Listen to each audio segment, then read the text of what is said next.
Olunaku olwaleero nga bwe mulumanyi mwenna nti lwe lunaku lwe tujjukirako Mozey Radio. Lwe lunaku lwe yafa era nga mu Uganda olunaku luno lwatongozebwa okuba nti Mozey Radio ajja kucelebratingibwa obulamu bwe ku lw'ettoffaali lye yateeka ku music industry. Mozey Radio yaziikibwa Kagga mu 2018 ennaku z'omwezi nga lumu era olunaku lwaleero lwe yaziikibwa.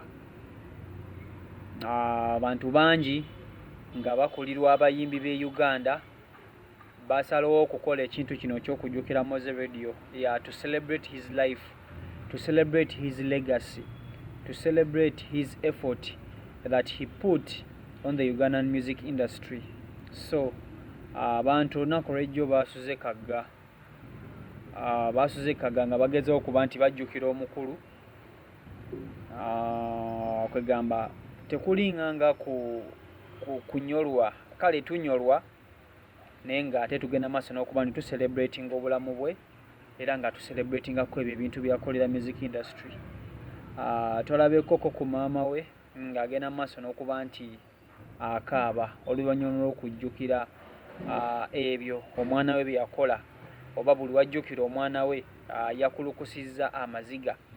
Wabula ekirungi ekiriwo anti newankubadde Mozey Radio yafa naye teyeerabiddwa, abantu basigadde bakyamujjukira nakati, music we akyazannyibwa nakati era nga n'abayimbi bajjumbidde nnyo okuba nti bacelebrating obulamu bwa radio.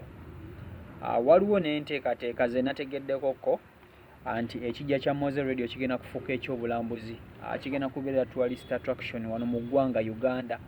Ekintu kikyagenda maaso n'okuba nti kiteekebwa mu nkola naye nga tucelebrating obulamu bwa Mozey Radio. Moses Ssekibogo Nakintijje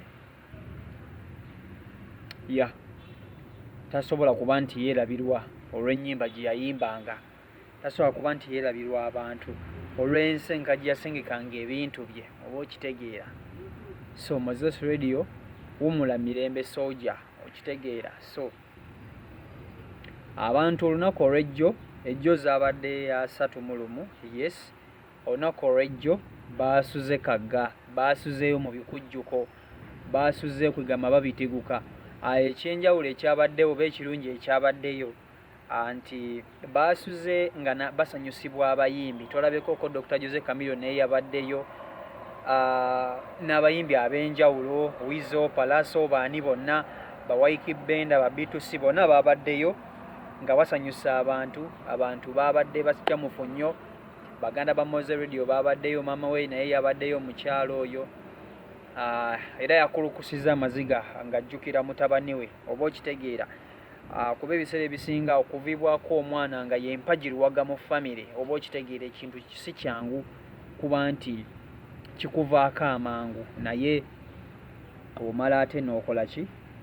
Omala n'oguma. Naye nga ye radio akyagenda maaso n'okuba nti ajjukirwa ku lw'ennyimba yali ayimba era nga ali commendingibwa okuba one of the greatest Ugandan musician mu Uganda gye yali erina, oba okitegeera. So Mozey Radio ali mu ddaala eryo, ali mu ttuluba eryo.